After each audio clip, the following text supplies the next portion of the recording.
నమస్తే. ఇన్నాళ్ళు నన్ను సపోర్ట్ చేస్తూ, ఎంకరేజ్ చేస్తూ మీ ప్రేమని నాకు అందిస్తున్న ప్రతి ఒక్కరికి కృతజ్ఞతలు. అలాగే ఈ వీడియో కూడా ఖచ్చితంగా మీకు ఉపయోగపడుతుంది. లైక్, షేర్ అండ్ సబ్స్క్రైబ్ చేసి మీ సపోర్ట్‌ని నాకు అందించండి. అలాగే ఈ వీడియో పట్ల మీకున్న అభిప్రాయాన్ని కామెంట్ సెక్షన్‌లో కామెంట్ చేసి తెలియజేయండి. ఇప్పుడు వీడియోని చూద్దాం. నమస్తే. Welcome to our channel. నేను పద్మిని. ప్రస్తుతం మనతో పాటు ప్రముఖ ఆధ్యాత్మికవేత్త, జ్యోతిష పండితులు, హస్త సాముద్రిక నిపుణులు, న్యూమరాలజిస్ట్, దుర్గా ఉపాసకురాలు శ్రీమతి పద్మశ్రీ గారు మనతో పాటు ఉన్నారు. మాట్లాడదాం. నమస్కారం అండి. నమస్తే అమ్మా. బాగున్నారా పద్మశ్రీ గారు? చాలా బాగున్నాను. పద్మశ్రీ గారు, చంద్రుడు ప్రతి ఒక్కరి జీవితంలో కూడా చాలా చాలా మేజర్ రోల్ ని ప్లే చేస్తారు. నవగ్రహాలు అందరూ అంతే. ఏ గ్రహానికి ఆ గ్రహం ఇంపాక్ట్ ఉంటుంది, ఇంపార్టెన్స్ ఉంటుంది. అయితే 2.5 రోజుల్లో మారిపోయేటటువంటి చంద్రుడు ఖచ్చితంగా చాలా వేవరింగ్ ని క్రియేట్ చేస్తారు. లూనార్ దాని మీద ఖచ్చితంగా చాలా బేస్ అయి ఉంటుంది, ఎవరి మానసిక పరిస్థితి అయినా. చంద్రుడు బాగున్న వాళ్ళు, ఎవరి జన్మ జాతకంలో బాగున్న వాళ్ళు ఎలా ఉంటారు, బాలేని వాళ్ళు ఎలా ఉంటారు, మరి బాలేనప్పుడు ఎలా బలోపేతం చేసుకోవచ్చు చంద్రుడిని, ఈ విషయాలు ఒక్కసారి మీ ద్వారా. తప్పకుండా.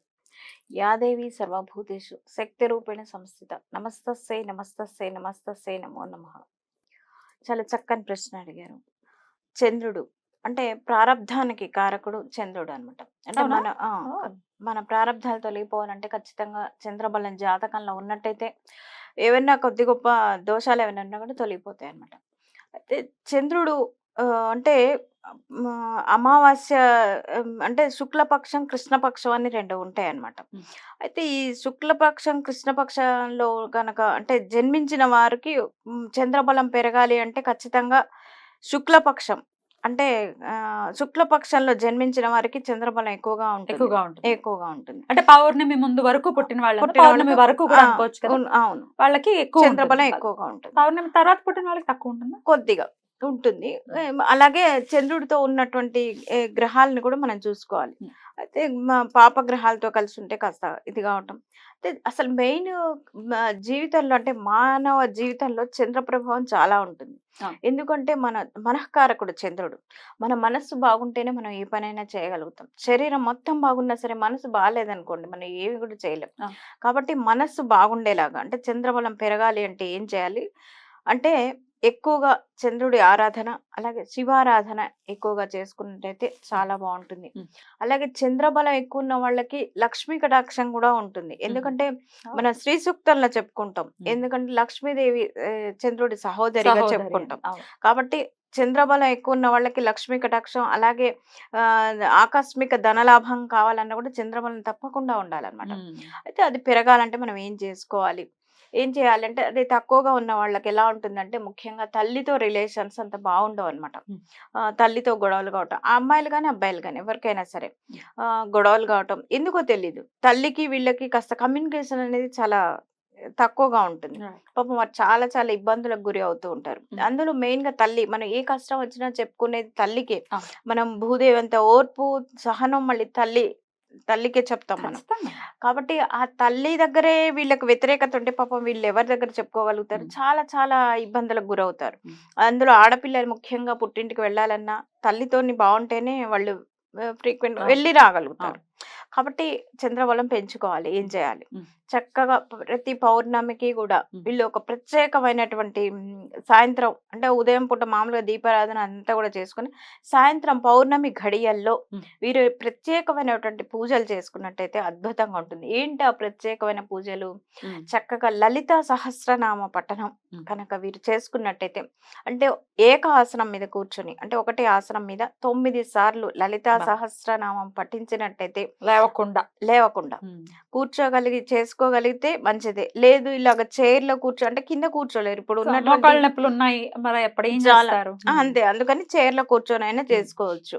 దాన్ని ఆపకూడదు. మొత్తానికి 9 పౌర్ణములు ఖచ్చితంగా ఇలా చేసుకున్నట్టయితే లలిత సహస్రనామం పారాయణం చాలా అద్భుతమైనటువంటి రెమెడీగా చెప్పుకోవచ్చు. అయితే నివేదన ఏం పెట్టచ్చు అంటే పెరుగన్నం నివేదన పెట్టి వారి కుటుంబ సభ్యులు మాత్రమే భుజించినట్టయితే ఇలా కొద్ది రోజులు చేస్తే ఆర్థికంగా బాగుంటుంది. అలాగే తల్లితోని కమ్యూనికేషన్ బాగుంటుంది. ప్రశాంతంగా పుట్టింట్లో ముఖ్యంగా ఆడపిల్లలకు ప్రశాంతంగా వెళ్ళి తల్లితోని కమ్యూనికేషన్ బాగుంటే వెళ్ళి రాగలగటం ఇదంతా కూడా ఉంటుంది. అయితే చంద్రగ్రహం బాగున్న వాళ్ళకి ఎలా ఉంటుంది అనేది చెప్పుకుందాం. బాగున్న వాళ్ళు ఎలా ఉంటారంటే చాలా మంది కూడా చూడండి తల్లి కోసం పెళ్లి చేసుకొని అమ్మాయిలు అబ్బాయిలు కూడా ఉంటారు. మా తల్లి కోసం అంటే ఇంకా మా తల్లిని చూసే వాళ్ళు ఎవరు లేరు అని చెప్పి. అంటే అంత ప్రేమాభిమానాలు ఎక్కువగా ఉంటాయి అన్నమాట. అంటే జీవితాన్ని సైతం పణంగా పెడతారు. పణంగా పెడతారు. అంత అంత ఎక్కువగా ఉంటుంది అన్నమాట. తల్లి మీద ప్రేమ ఎక్కువగా ఉంటుంది. అలాగే మేనమావలతోని కూడా వీళ్ళకి అనుబంధం ఎక్కువగా ఉంటుంది. అంటే మన జన్మ జాతకాల్లో చంద్రుడి అంటే ఖచ్చితంగా తల్లి యొక్క అంటే మాతృ కారకంగా చెప్పుకుంటాం అనమాట జాతకంలో చంద్రుడిని.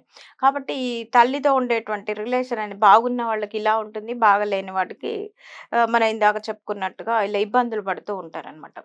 అలాగే ఇంకొకటి ఏంటంటే పౌర్ణమికి ప్రతి పౌర్ణమికి కూడా ఆర్థికంగా బాగలేని వారు పౌర్ణమి ఘడియల్లో గనక సత్యనారాయణ స్వామిని గాని లేదా విష్ణు ఆరాధన చేసినట్టయితే, ఎందుకంటే మనం చెప్పుకున్నాం కదా చంద్ర సహోదరి లక్ష్మీ అమ్మవారు, లక్ష్మీ కటాక్షం కలగాలంటే అంటే విష్ణుమూర్తిని ఆరాధన చేస్తేనే లక్ష్మీ కటాక్షం ఉంటుంది, డబ్బులు వస్తాయి. ఎందుకని ఆ అమ్మవారికి అయ్యవారిని పూజిస్తేనే చాలా సంతోషం, చాలా సంతోషం. అలాగే అంతే కదా, మన భర్తల్ని గౌరవిస్తే అదో మనకి అసలు సిసలు గౌరవం. అందుకని ఖచ్చితంగా విష్ణు ఆరాధన అనేది కూడా చక్కగా సాయంత్రం పూట ఏం చేస్తారంటే ఇల్లు వాకిళ్ళంతా కూడా శుచిగా శుభ్రంగా చేసుకొని, అంటే ఇక్కడ సత్యనారాయణ వ్రతం అనగానే మనం ఏం చేస్తామంటే ఆ చుట్టాలు పక్కాలు గందరగోళం ఇదంతా అక్కర్లేదు. చక్కగా మీ కుటుంబ సభ్యుల వరకు కూర్చొని చేసుకున్నారనుకోండి ప్రశాంతంగా ఉంటుంది. దేవుడి మీద కాన్సన్ట్రేషన్ అంటే భక్తి భావన అనేది నిలుస్తుంది.